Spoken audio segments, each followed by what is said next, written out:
Jumpa lagi bersama saya. Nah, video kali ini saya akan berbagi tentang bagaimana cara penanaman kakao di tempat yang lahannya keseringan berair atau lembab ya teman-teman. Sebentar saya akan memperlihatkan cara saya bagaimana menanam kakao di tempat yang biasanya berair sekali ya. Ini saya perlihatkan dulu perkembangan kakao saya. Nah, ada yang mengatakan kemarin di kolom komentar itu tidak bahaya ya lakukan penanaman dengan model semacam ini. Saya bisa mengatakan ini tidak bahaya ya teman-teman. Katanya ketika hujan akarnya akan membusuk dan akan mati. Nah, di sini saya menanam sekitaran 190 ya, mendekati angka 200. Nah, ini yang saya maksud ya teman-teman. Nah, karena di lokasi saya ini di bagian bawahnya, di atasnya itu kemiringan, sedangkan di daerah bawah itu berair ya. Nah, jadi ketika teman-teman ingin menanam kakao pada tempat yang lembab atau berair, maka silakan mencoba trik ini ya. Nah, bisa dilihat. Jadi saya tidak sempat membuatkan video kemarin pada saat penanaman. Nah, ini baru kali pertama saya memperlihatkan cara saya kepada teman-teman. Nah, ini bibitnya dilepas, tidak ditanamnya, tidak digali, namun tanah di sampingnya itu yang diambil. Nah, jadi semacam bukit ya teman-teman, bukit. Nah, ada yang mengatakan bahwa kenapa di sini tidak dibuatkan saja drainase pembuangan air agar supaya airnya itu tidak merendam bibit kakao kita. Nah, bisa saya perlihatkan kepada teman-teman ya. Ini di samping perkebunan saya itu sudah ada drainase atau selokan pembuangan air. Nah, bisa dilihat. Nah, ini yang sudah naik tumbuh subur, bisa dilihat ya. Nah, di daerah sekitaran sini kemarin semuanya gagal ya teman-teman, mati. Berhubung ketika hujan deras tiba, maka di sini di sekeliling ini penuh dengan air, maka akar menjadi busuk, jadi mati. Jadi saya mau rubah strategi. Nah, bisa saya perlihatkan kembali ya. Nah, ini. Nah, bisa kita ke depan. Nah, semuanya sama, model penanaman saya di sini sama. Nah, ini tanah yang di sini saya angkat, saya simpan di batang bibit tanaman kakao saya. Jadi tidak usah menggali di sini ya teman-teman, seperti lumrahnya menanam kakao itu menggali dulu baru tanam. Nah, di sini bukan. Kita buka plastik bibit kakao, kita taruh di tanah, terus tanahnya yang ini kita angkat, kita bikinkan seperti bukit. Nah, kemungkinan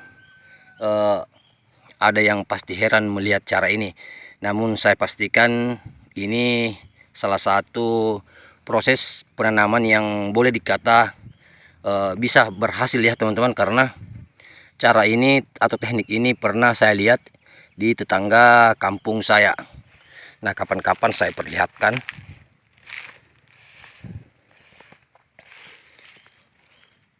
Nah, sama ya teman-teman. Nah, kita bergeser ke depan lagi. Jadi cara ini saya tidak mengada-ngada ya teman-teman. Saya tidak mengada-ngada karena ini saya pastikan ini bisa berhasil. Tidak mungkin saya melakukan dan membagikan informasi kepada teman-teman ketika cara ini itu kakao kita akan gagal.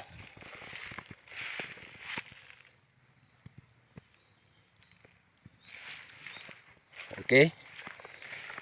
Nah, sama ya, ini ada lubangnya. Jadi sistemnya nanti ketika hujan tiba maka airnya akan mengumpul di sana, sebagian besar mengumpul di sana ya teman-teman. Jadi saya mengambil tanah menyimpan ke sini. Nah, bisa bergeser lagi supaya meyakinkan kepada teman-teman sesama profesi, jangan sampai ada yang mengatakan ini hanya sebuah konten. Ini bukan rekayasa ya. Nah, karena memang saya orangnya petani kakao. Jadi segala cara kita cari jalan keluarnya bagaimana ketika menemukan lahan yang sering dipenuhi dengan air. Nah, beginilah tekniknya teman-teman. Ini lubangnya ya.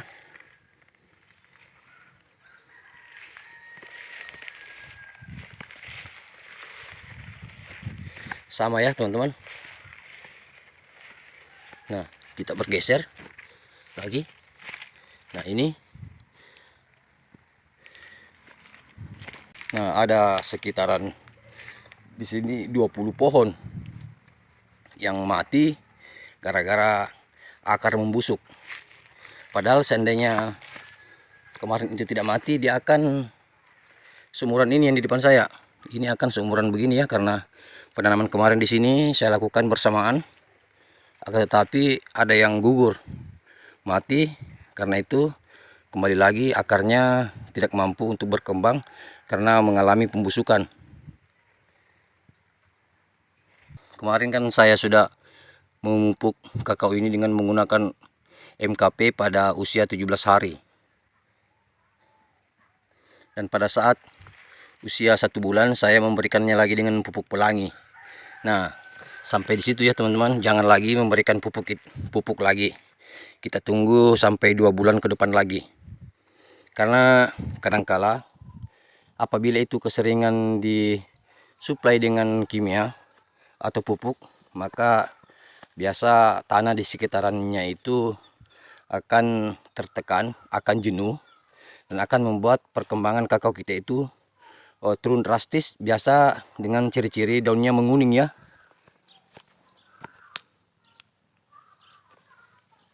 Nah, dan cara kerja pupuk kimia itu boleh saya katakan pada saat di tanah basah atau persawahan itu kerjanya 40 hari. 40 hari dia akan bekerja. Nah, sedangkan di tanah kering itu menggunakan waktu 2 bulan, paling cepat 2 bulan, dan rata-rata itu 3 bulan. Jadi bukan artinya pupuk yang saya berikan kemarin itu MKP dan pelangi itu sudah bekerja teman-teman. Kita tunggu beberapa bulan kemudian reaksi pupuk itu akan bekerja. Nah, di sini mungkin banyak teman-teman petani yang masih salah paham ya. Makanya kadang-kadang ada yang biasa mengatakan, wah hebatnya tanaman saya baru seminggu langsung subur. Wah, itu bukan pupuknya yang bekerja.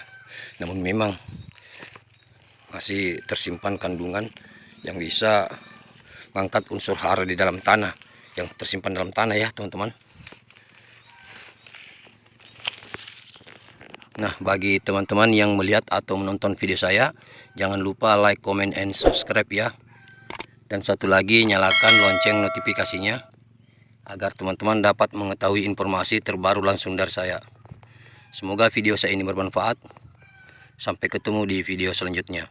Saya Hiswanti Air Palopo. Sekian.